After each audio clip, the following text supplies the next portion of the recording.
Hello, in this video I'm going to demonstrate how to upgrade the ILMT server. This is going to be done through BigFix, but before you begin any of these steps, make sure that you have a backup of the server that ILMT is installed on, as well as the associated databases.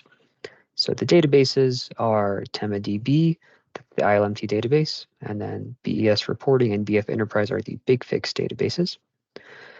And you can just do this in a snapshot. Some companies do this automatically, but if it's not done, periodically, like let's say within the last couple weeks, then you want to make sure you have a snapshot to fall back on in case things go awry.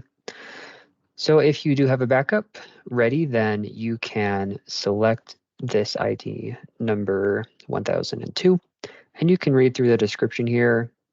This will be a little bit different for each version. So in this instance for 9.2.35, it says that these databases are no longer supported. So this is going to look different for future versions.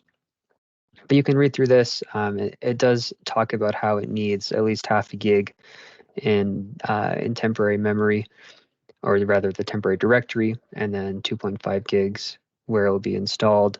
So you can read through some of this, but we are going to go to take action. And then it says ensure you reviewed the requirements provided in the description. So we were just glancing through that, and we'll select OK. And then you can select, there should only be one option. You can select that and then click OK.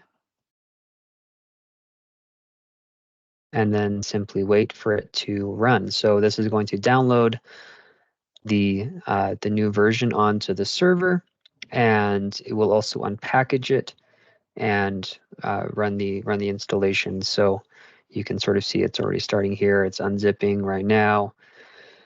And yeah, so it's going to take a while. You can see it's more than a gig. So just be patient with it. But eventually this will show as complete. And in this case, it's going pretty fast. But it will show as complete, and then you can log into the ILMT dashboard, and you should be able to log in, and things should look pretty normal. And if it fails, then you definitely want to investigate that a little more. If you go to computers here, you can look at the exit code and then Google the exit code. You can also go back to where we were before, which is fixlets and tasks, and then go to upgrade. And then again, you can look through this. There are some links that may be helpful.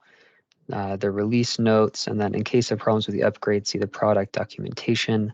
And then there's troubleshooting relevance. So you can run a fixlet to check to see if it's not relevant. So if this is grayed out, then this would be a good check.